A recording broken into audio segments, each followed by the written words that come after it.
Shalom, selamat pagi. Sate pagi hari ini bertemakan Sorry, salah mengerti.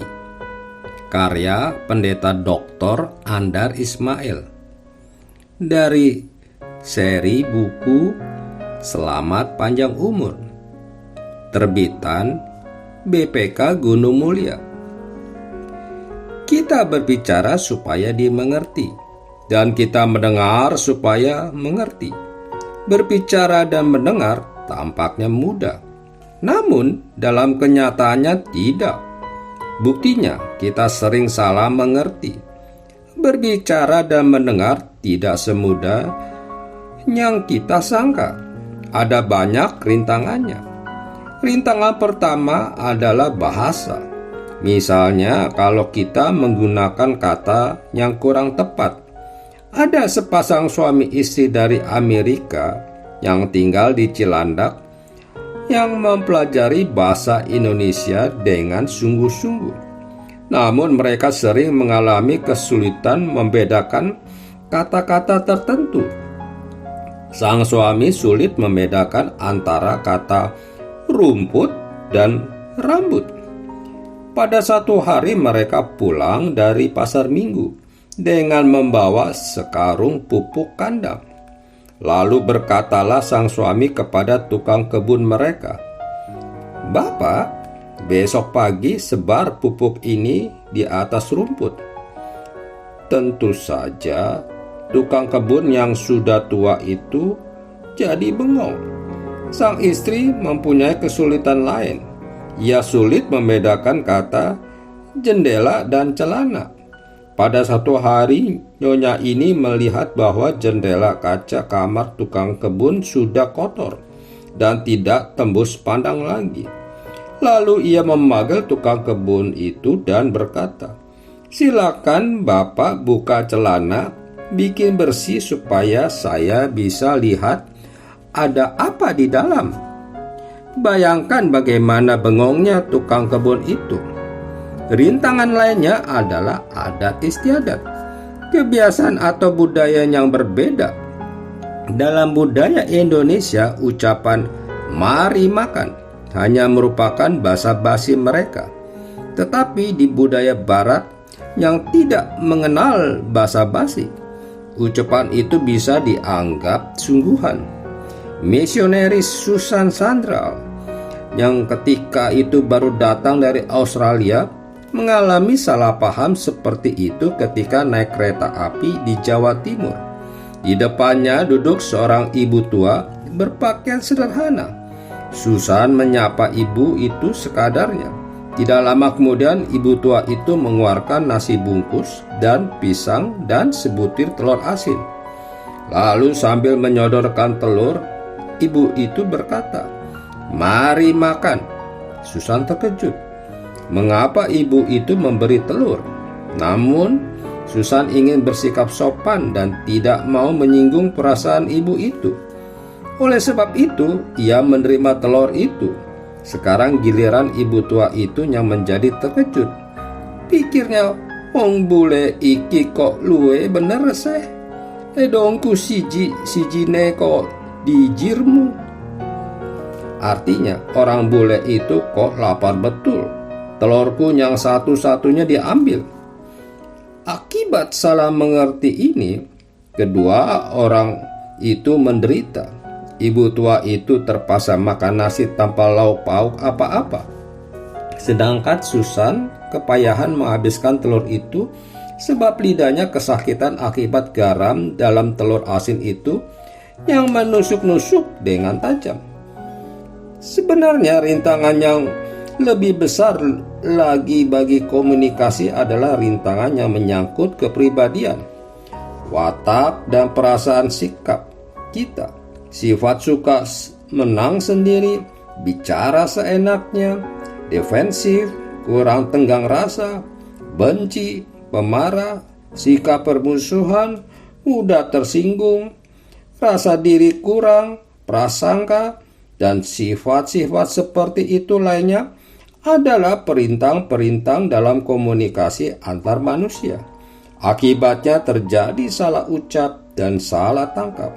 Maksudnya begini, tetapi diterimanya begitu. Itu sebabnya sering terjadi salah mengerti antara suami dan istri, anak dan orang tua, karyawan dan majikan, dan sebagainya. Berbicara dan mendengar memang banyak dipengaruhi perasaan-perasaan. Ketika si Budi memberitahu bahwa ia lulus ujian, kawannya yang merasa iri dan minder menganggap itu sebagai ucapan sombong. Padahal Budi sama sekali tidak sedang menyombongkan diri.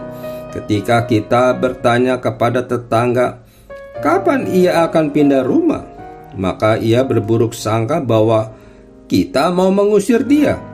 Padahal kita ingin membuat rencana untuk membantu dia.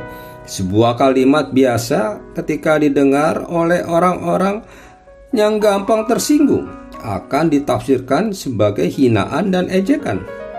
Itulah sulitnya berkomunikasi.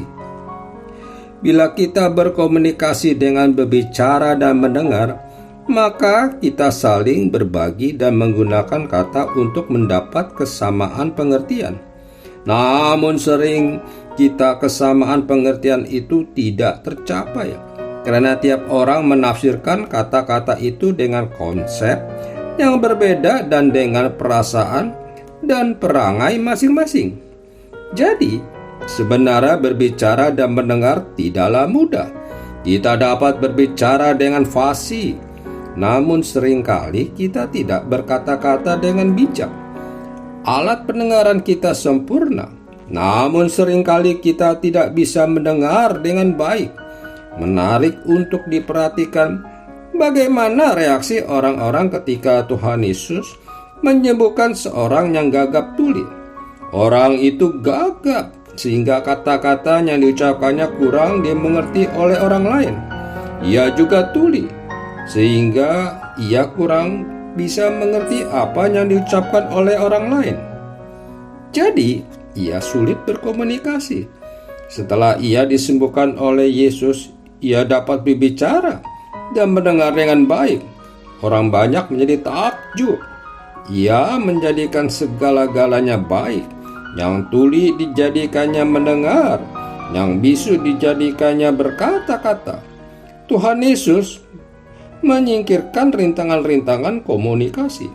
Hidup sehari-hari ditandai dengan komunikasi. Hidup adalah berkomunikasi.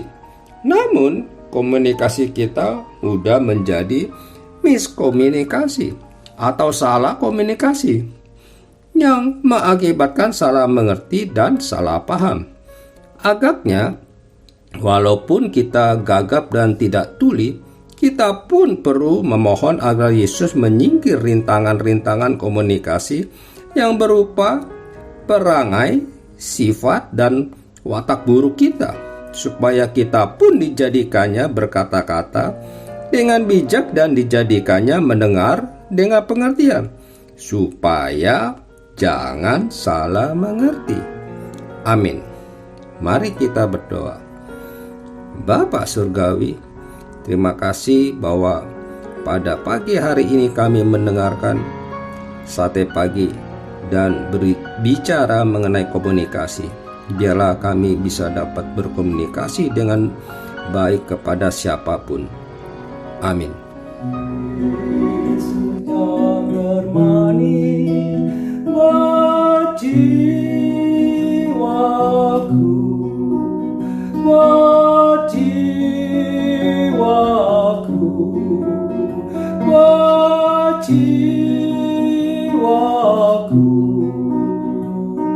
Yesus yang termanis buat jiwaku,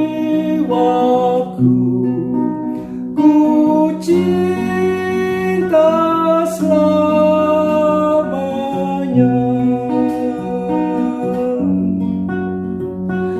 Yesus yang termanis buat jiwaku, buat jiwaku.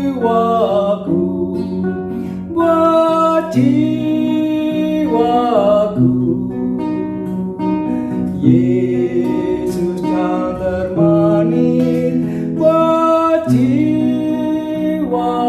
jiwaku